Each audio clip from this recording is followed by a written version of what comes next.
ورځ داسې دغه شانتې کېږي. نشې دوایانې ولې ورکو بیا صحیح پروت دي. نشې دوایانې نه ورکو بس دغه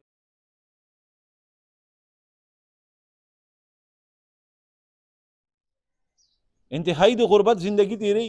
د موسی خان عمر څومره دی؟ د ده 13 کاله جي عمر دی. 13 کاله دی به سکول ته تلو. 10 کالو سکول ته به تلو، سبق له به تلو، مدرسې ته به تلو. بس سکول کې 10م کې د 10 کالو چې و نو 2م کې و او دی چې کوم دی انعام واغستو 2م ته چې کله شو چې رالی بس एकदम به را پرېوتو خوشحاله و. بس کله بیا تبه پرې راله یو ډاکټر له بوځه وایي یاره د تبې نه کمیږي، بل ډاکټر له بوځه تبې نه کمېدله. بس بیا مو بس په آخره کې چې کوم دی نسا ډاکټر له بوتلو خو تبې نه کمېدله. بیا مو راوستو بس کله لاس لم دو بیا جټکه راله را پرېوتو به بار بار په دې پوزه به لګېدو، په دې سر به لګېدو، اخره کې په دې خپو چا به وی پیریان دي، چا به وی یاره جټکه ده پې یو ډاکټر له بوځه بل ډاکټر له ګاونډیان امداد را سره وکړو. بس اوس هم اوس نه کېږي. دیاړې کوم په دیاړۍ کې چې کوم دی کور سر ته نه رسي او د دوایانې ډېرې ګرانې دي. 2,000 روپو خو د میاشتې دوایانې لګي او زما 800-900 روپۍ دیاړي ده. په دیاړۍ کې چې کوم دی پلار مې بیمار دی، دا بوډا دی، خور مې هم ده، دا واړه بچي مې دي، سر ته نه رسي. بس د علاج د لاسه پروت دی او مور مې هم داسې دا معذوره غونته کې دا صحیح و. خپل سبق پې وې کور ته بیا سودا راوړله ښه صحیح و. هغې نه بعد بیا داسې شو.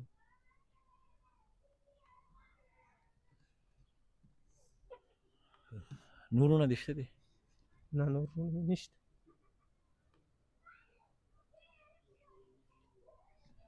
یوازې ما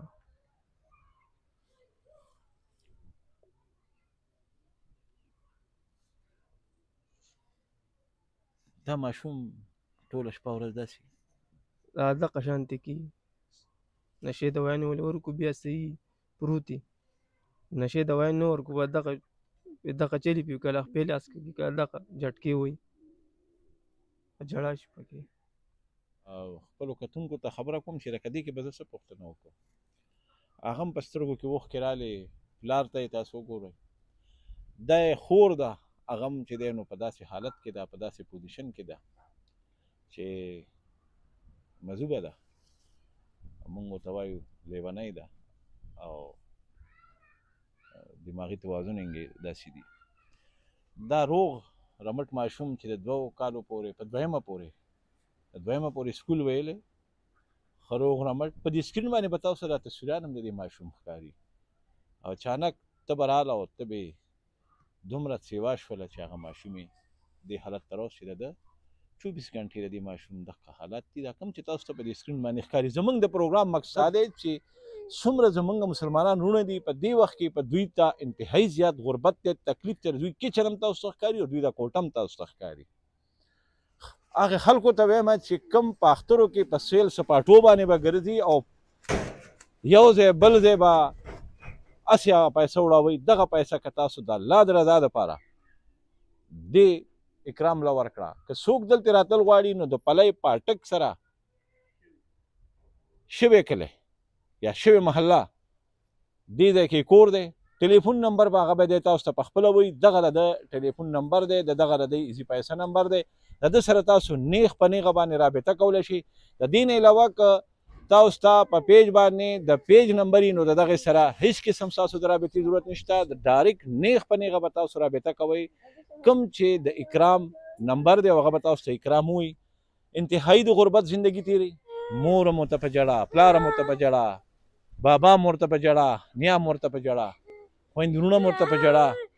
کور کې نه د خوراک څه مزه شته دی، ولې چې ټول ورځ دې ماشوم د غسلګۍ په دې کور کې تاویږي.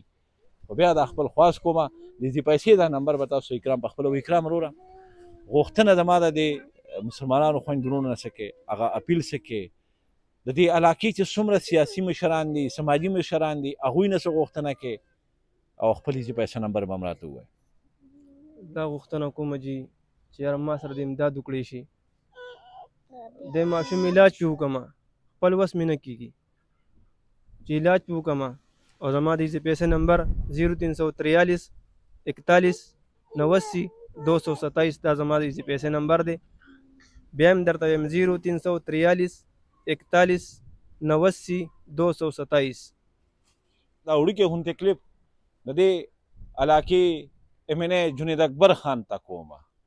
پلیز مهرباني وکړه، صوبه کې ستا حکومت دی، ته صوبایي صدر یې، وزیر اعلی علي امین ګنډاپور ستاسو دی او دا ماشوم ستا په حلقه کې او ستا په ګاونډ کې پروت دی او داسې ډېر وي. نو زما ورته دا خواست دی، دا ورته منت کوم، دا ورته زاري کوم چې د دوی سره د ټیکسي، دوی سره د دې ځای نه پېښور ته، د دې ځای نه کاټلنګ ته، د دې ځای نه ملکنډ ته او د دې ځای نه بټخیل ته د کرایې پیسې هم نشته دی. دا به ستاسو ډېره مهرباني وي، ستاسو حکومت دی او ورځ په قیامت په ستاسو ګریوان ته د دا رنګې خلکو لاس ضرور در رسي چې تا له خدای پاک یو عهده درکړې وه او هغه د دې لپاره نه وه درکړې چې ته صرف خپل ځان لپاره چغې وهه، هغه د دې لپاره درکړې وه چې ستا سره چې کوم حلقه کې ستا لپاره چې دا کوم خلک دی د دوی هم ته تپوس وکړي. وزیر اعلی علي امین ګنډاپور صاحب ته هم زه دا خواست کوم چې دا خلک، دا کورنۍ چې ده دا ډېره انتهایي محتاجه ده، ډېره غریبه ده. په 200 روپۍ دیاړۍ کې به دی څه کوي، څه به کوي؟ ټول په دې زما په دې خبره باندې پوهېږئ او چې څومره زما ملګري دي، کتونکي دي، هغوی ته صرف دا خبره کوم چې خالص د الله د رضا دپاره زما دا ویډیو شیر کړئ. که څوک د جنید اکبر سره تعلق لري دا ویډیو ته ورسوئ، دا کورنۍ ته وښایئ، د دوی دا نمبر بیا باندې تپوس وکړم، پر سکرین به هم درته چلیږي. که د وزیر اعلی صاحب پورې، که وزیر صحت پورې دا ویډیو دا ورسوئ.